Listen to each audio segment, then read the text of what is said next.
Welcome, everyone, to the Information's TITV. My name is Akash Pasricha. It is Wednesday, July 1st.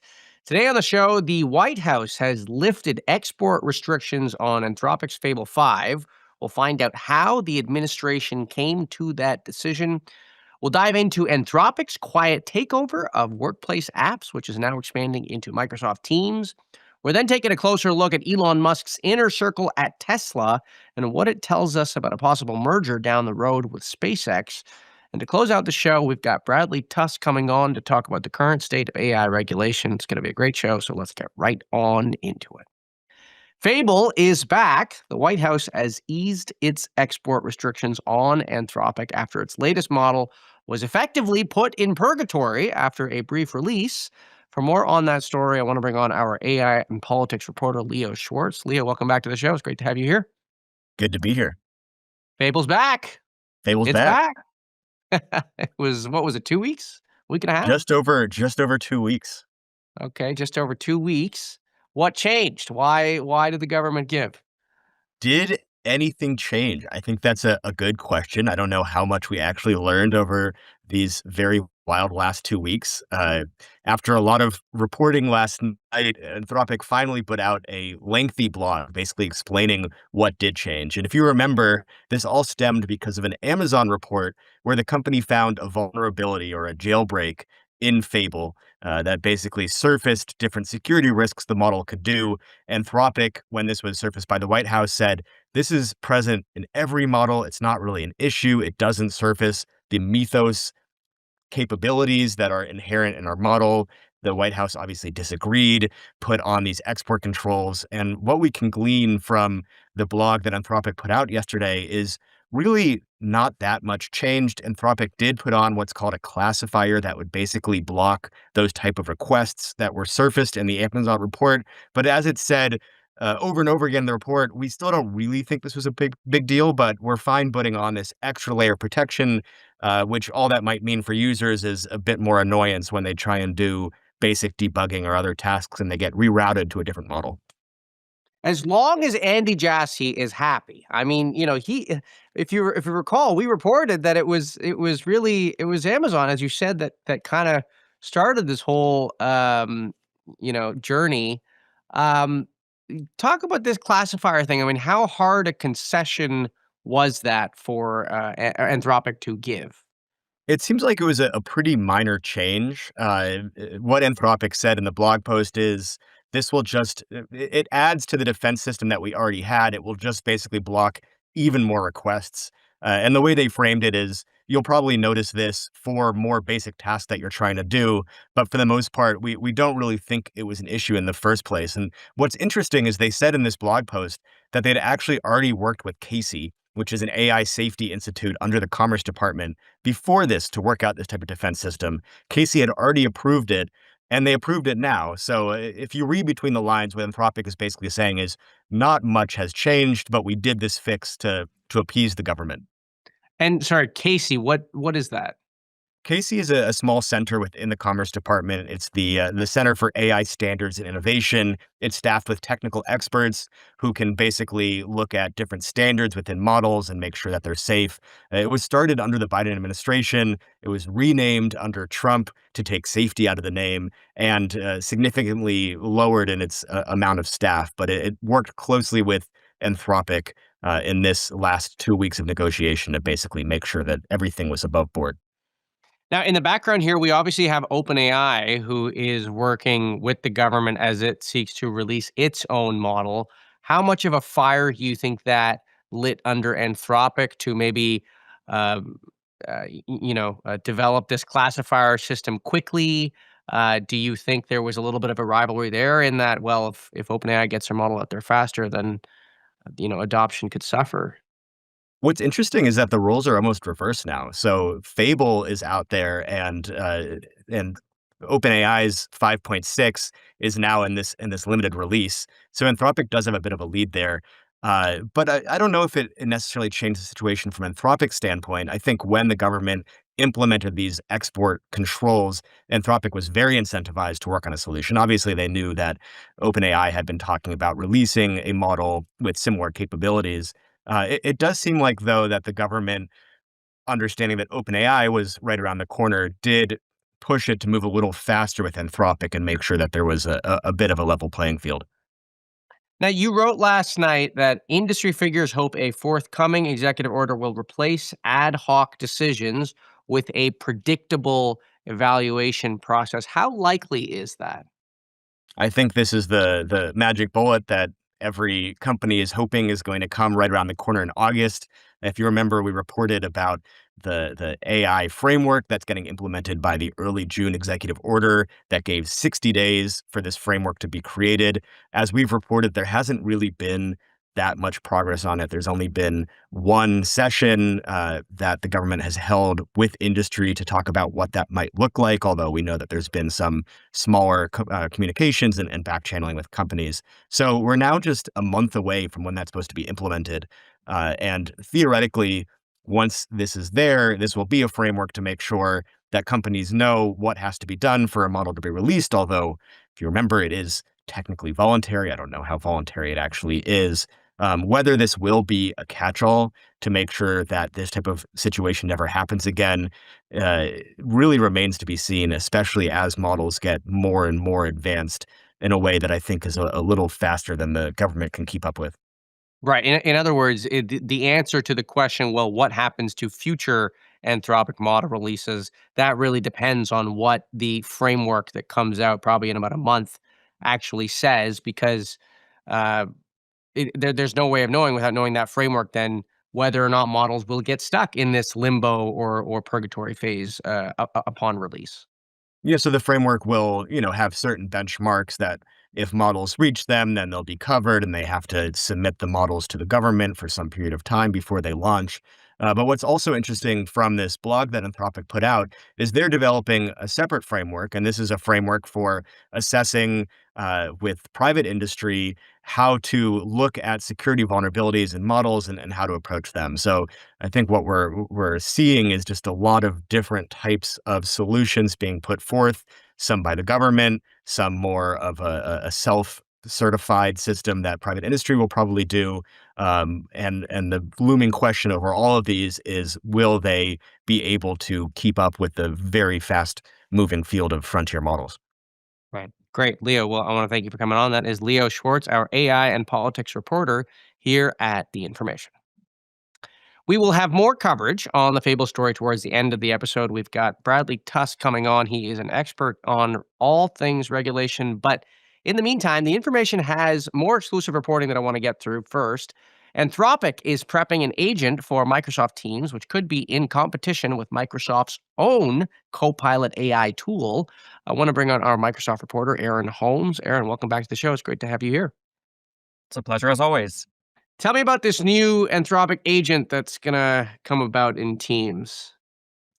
Yeah, so essentially this is a product that Anthropic, originally debuted for Slack last week and has recently told Microsoft, according to my reporting, that it's going to release a similar agent for Teams. And basically the idea is that you can now use Teams to talk to Claude and tag it in your Microsoft Teams channels and interact with it in the way that you would interact with a coworker.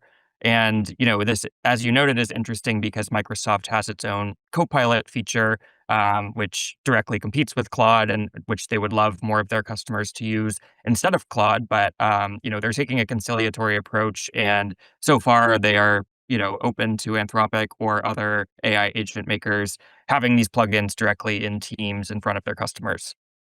And who would bear the cost then of the compute and uh, what's needed under the Anthropic model? Somebody has to be paying for those tokens, right? Yeah, so that would just be the customer themselves. Basically, if you already have a Claude account, you would just connect it to your Teams account and keep paying for both as you usually would, and pay based on how much you use Claude to Anthropic. Got it. Why is Microsoft allowing this? I mean, it has Copilot. What's the strategy here? Yeah, so this is basically, emblematic of this platform company approach, as Microsoft calls it. The idea is, they could, in theory, kind of wall off their products and make it a place where you can only use Copilot.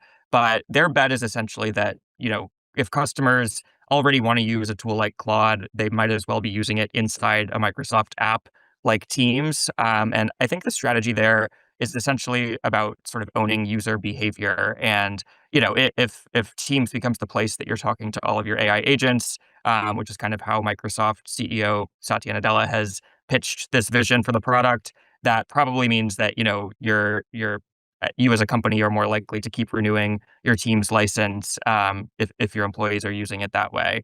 Obviously, there are trade-offs to that, since Anthropic is a competitor and in many ways is looking to shave away customers from Microsoft. But that's sort of the calculus on Microsoft's end. Now, we had Laura Bratton on the show yesterday, and we talked about this exact same story, almost to a T, that was playing out with Slack and Claude Tag, which is the Anthropic agent that has been installed in Slack. And she was talking about Salesforce employees that were a little bit confused as to why Salesforce was promoting that tool.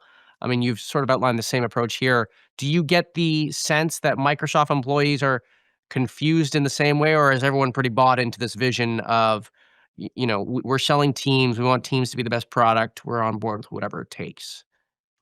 I think there's definitely a healthy debate going on inside Microsoft as well. I think it was even more pronounced earlier this year when Anthropic came out with these new features that plug into Word and Excel and PowerPoint and let Claude automate work there, because that's even more of a direct competitor to what Copilot has been pitched to customers as something that it can do.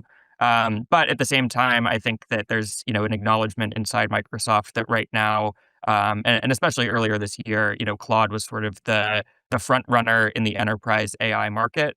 And rather than try to just convince all of their customers to not use Claude at all, I think Microsoft is happy to kind of use Claude to further entrench its software. Meaning, if you're going to be using Claude to automate sending messages or automate, creating financial models in Excel, at least you're still using Teams and Excel in some form. And I think for now, Microsoft is happy to maintain that sort of stature within customers' environments. Well, and the other thing that I'm thinking about is if I'm a top AI researcher, and maybe let's talk about the tier below the top AI researchers, because the best of the best are getting wooed with all these hundreds of $1 million pay packages. But if I'm on a research team, right, and I care about doing the work that is going to really impact the end customer, I mean, I sort of wonder if the more that Microsoft relies on Anthropic, right, and I have the choice of working in Anthropic or Microsoft, all things equal. I mean, this is kind of more of a reason to go work for Anthropic, right? Because I mean, Microsoft's basically saying that, hey, we've sort of acknowledged that our models are not going to be as great. We think Anthropic can do the job anyway. I mean, I don't know. I just wonder if this has implications from like a talent perspective. If Microsoft is basically saying, well, if you work at Anthropic, we'll get to you anyway. Yeah, I don't think Microsoft has been able to compete in the talent market for AI researchers with Anthropic for years, if ever, both because of how much Anthropic is willing to pay researchers and just, its stature as basically the leading AI lab right now. But it is definitely interesting. And I think you're right that Microsoft has made this sort of pitch that it's not going to train the frontier cutting edge models. It's going to focus more on these smaller models that could be cheaper, but according to Microsoft, in some ways more useful to customers. And they're really leaning into that pitch heavily at the moment. So I think it'll be interesting to see if customers agree with it, as well as, to your point, the talent that they need to train these models. Right. Okay. So two more questions here. Does OpenAI have an equivalent here to Anthropic integrating into Teams, given that OpenAI's models power a lot of Microsoft's own products, right? Yeah, they currently do not have any sort of connector for Teams and ChatGPT. I'm not sure if that's something that is coming, but I think OpenAI is basically happy to sort of corner the chatbot market for Right. enterprises as much as they can. But yeah, unsure if that's coming yet. And then, you've reported extensively on the corporate data wars story and companies having access to data sitting within, Slack, Teams, all these types of interfaces. Does this tell us anything about maybe the corporate data wars easing at all? It's interesting. I mean, Microsoft has basically said that they will let any company build a connector to their apps as long as they, comport with Microsoft's policies. At the same time, we have seen them block some features. For example, Databricks built a feature that would have let people connect agents to Microsoft's, Power BI software, which competes directly with Databricks, and Microsoft actually blocked that feature, as my colleague Kevin reported. But Microsoft said, "Oh, that wasn't a competitive move. That was just due to our worries about the accuracy and reliability of this feature." So I think it is so far a little bit ad hoc, and it'll probably depend, exactly what Microsoft wants its customers to be doing in a given piece of software. But no, I would say that the data wars are far from over. Great. Well, Aaron, I want to thank you for coming on. That is Aaron Holmes, our Microsoft reporter here at The Information. Tesla and SpaceX are becoming increasingly intertwined as the two companies collaborate on Terrafab, the giant $55 billion chip manufacturing project that Elon Musk has embarked on. The information just updated its Tesla org chart to reflect the senior most executives at the company. Org charts at the information are accessible to our pro subscribers. I want to bring on Grace Kay, our Elon Musk reporter, who updated the org chart, wrote the story on it, and I want her to walk us through what she is paying attention to. Grace, welcome back. Welcome to the show, I should say. First time. It's great to have you here. Yeah, thank you for having me. Okay, so remind us here before we get into the org chart. I mean, what is the ambition here with Terrafab and where do things stand right now?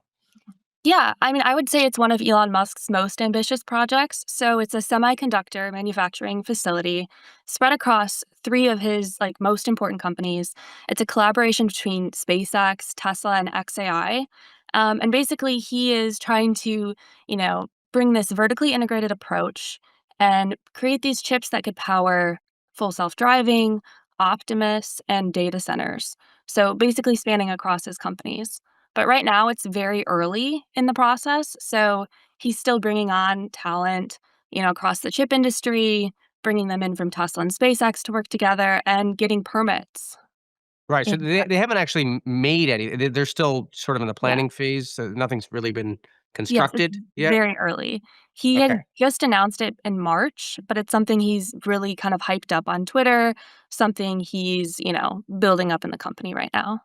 Okay, and both Tesla and SpaceX have both contributed, a significant amount of funding to this effort? Yes. So they both jointly agreed to fund $55 billion initially, and that can grow over time, I think, to about $101 billion over the course of several years. So it's a significant investment.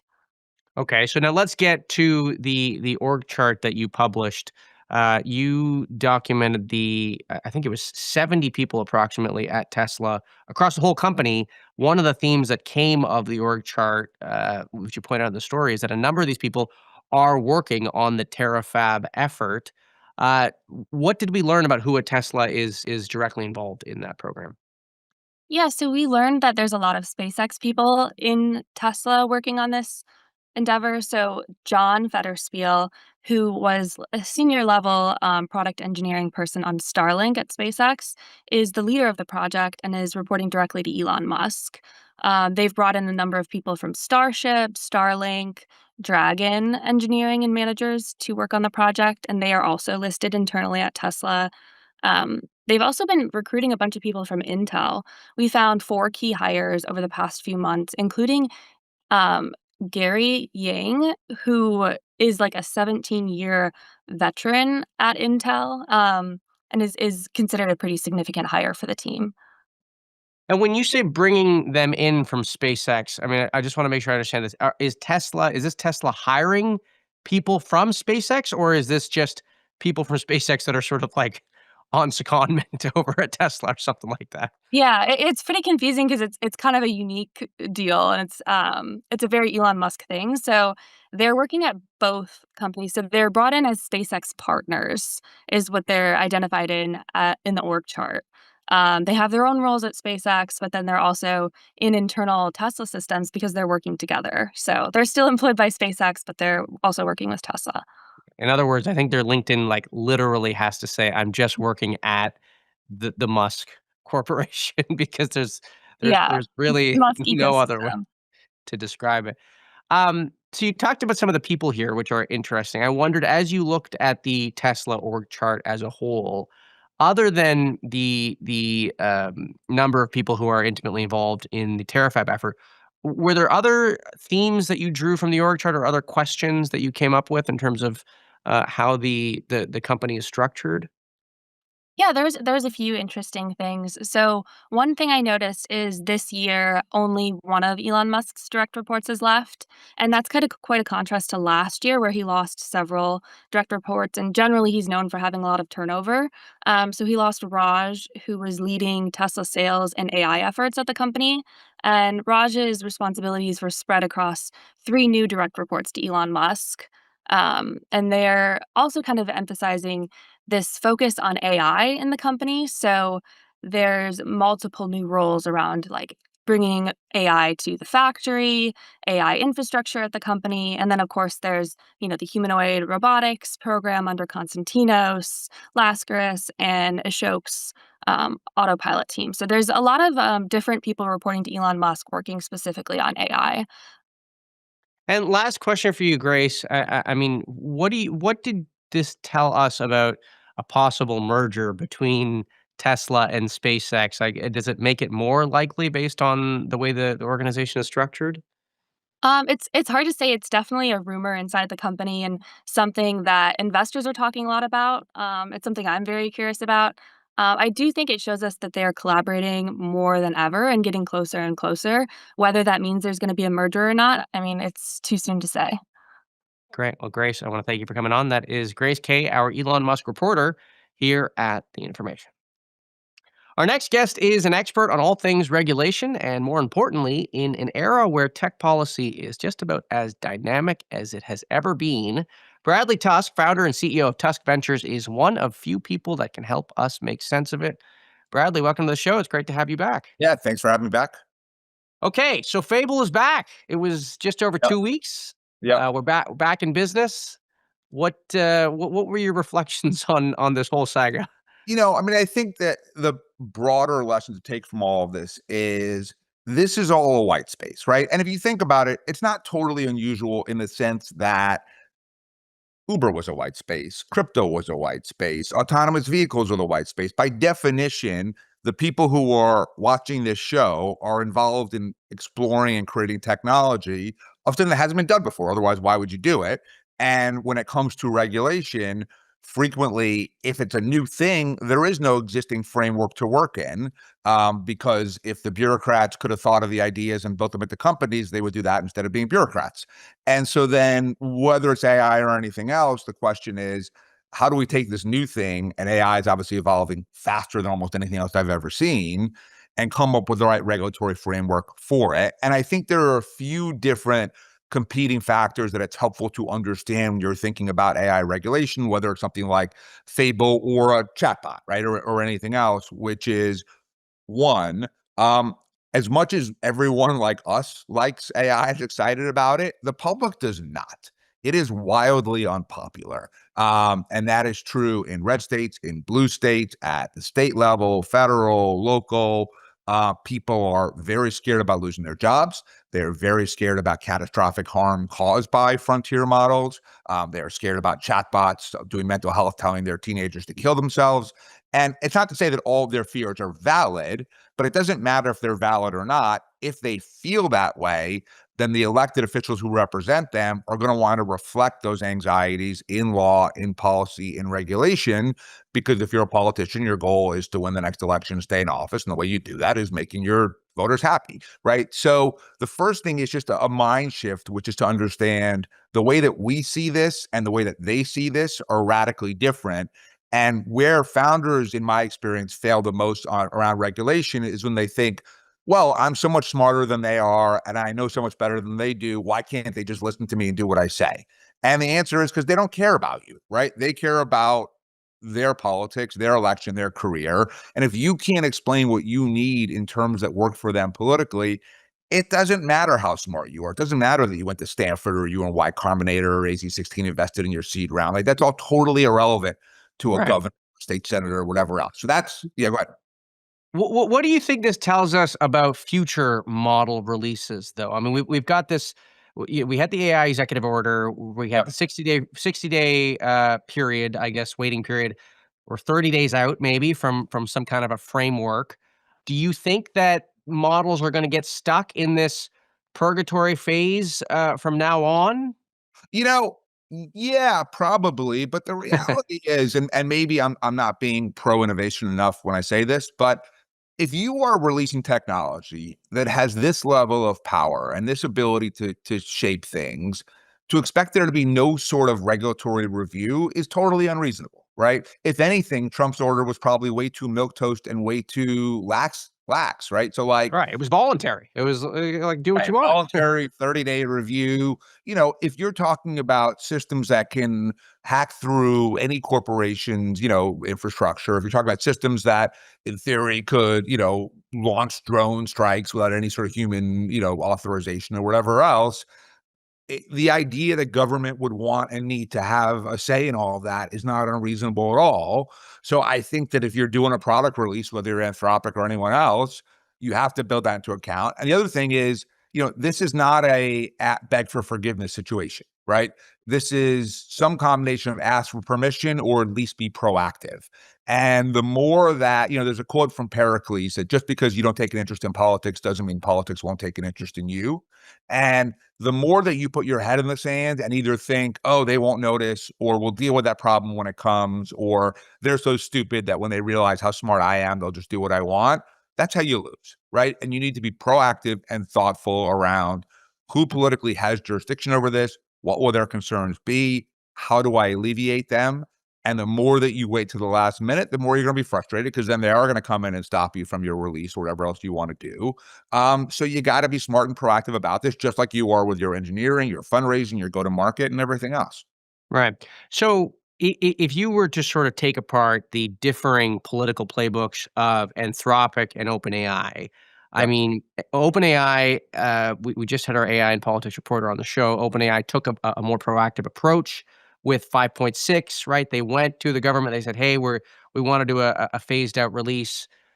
Anthropic sort of did the same thing, although then they came out with Fable, and then they landed themselves in this whole debacle. But at the end of the day, Fable is out sooner. I mean, the Yep. net result is Fable is out and 5.6 is not. So, I mean, unpack the differing playbooks here of these Yeah. two companies. Which one do you think is doing it better? What critiques do you have for both sides? What do you think? So overall, I would say Anthropic is doing it meaningfully better than OpenAI. Oh, Um, interesting.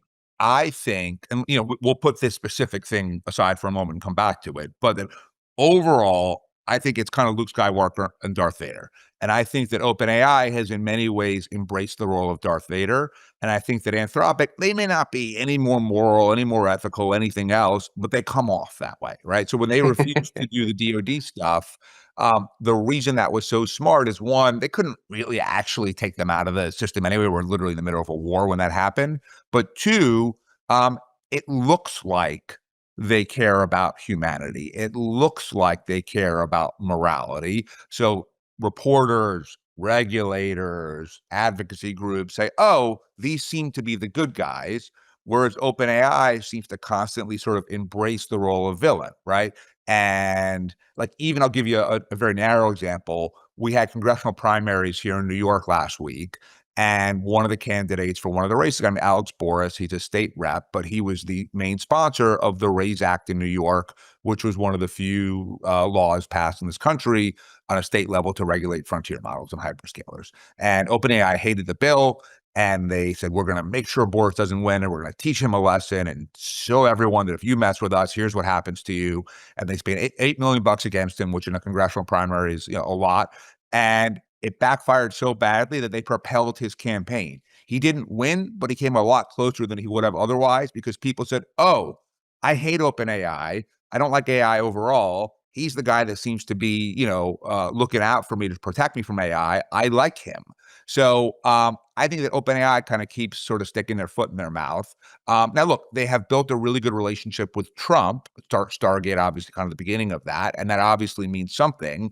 But at the same time, you have to be careful about that because I think the odds are exceptionally high that a Democrat wins in 2028.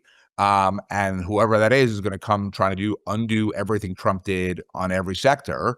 And so if you were totally seen as sort of the Trump AI company, you might get more sort of approvals now, but you're putting yourselves in the crosshairs in just a few years from now. So I think that Anthropic overall, not to say they don't make mistakes too, but has been savvier about all of this. And so what I'm hearing you saying is there's a little bit of a balancing act here where it felt like OpenAI. I mean, we saw Stargate, when I think Trump first got elected, Yep. OpenAI sort of really wanting to make it known that we are working with the Trump administration. Yep. Maybe a smart thing to do at that point. Trump had just come into office at that point. Now, but it's sort of the act of, okay, where are we in the political cycle? Midterms are coming out. We have to change basically Yeah. and move with the tide. And your critique is that they haven't really changed to I move with the think that tide. they kind of made a bet, and it was smart in the sense that they cozied up to the guy in power. So that's sort of an obvious thing to do. But at the same time, you're betting on that guy. And that guy now is wildly unpopular, conducting a totally failed war. By the way, I'm an independent. I'm not even giving a political critique here. I'm just talking Yeah. what the facts are. His party is going to lose at least the House in the midterms, if not the Senate as well. That's going to be really close.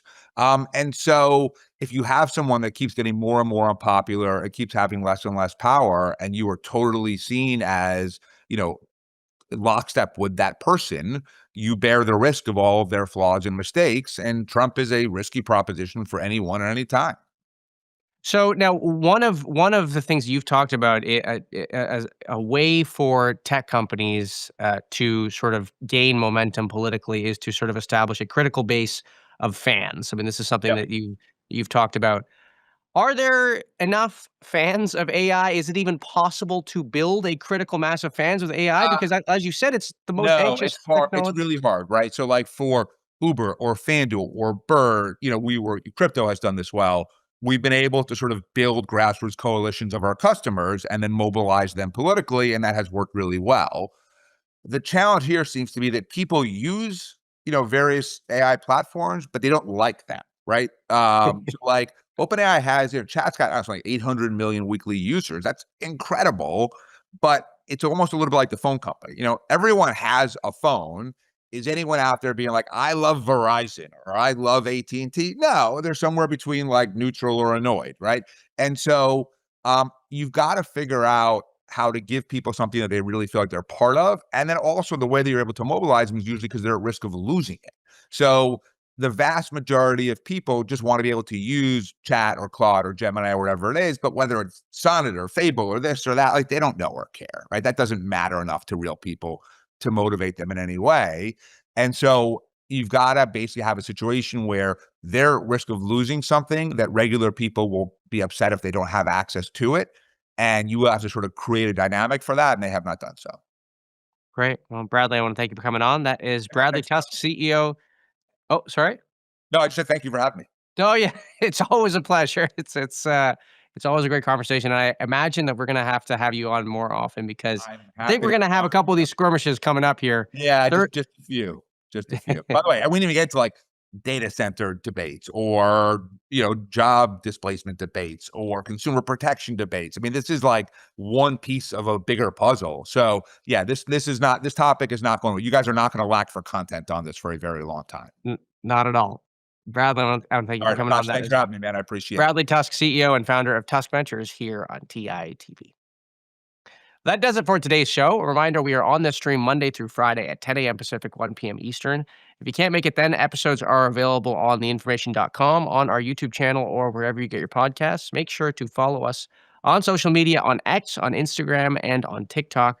I'm already excited for our next show tomorrow. Have a great rest of your Wednesday. Bye-bye for now.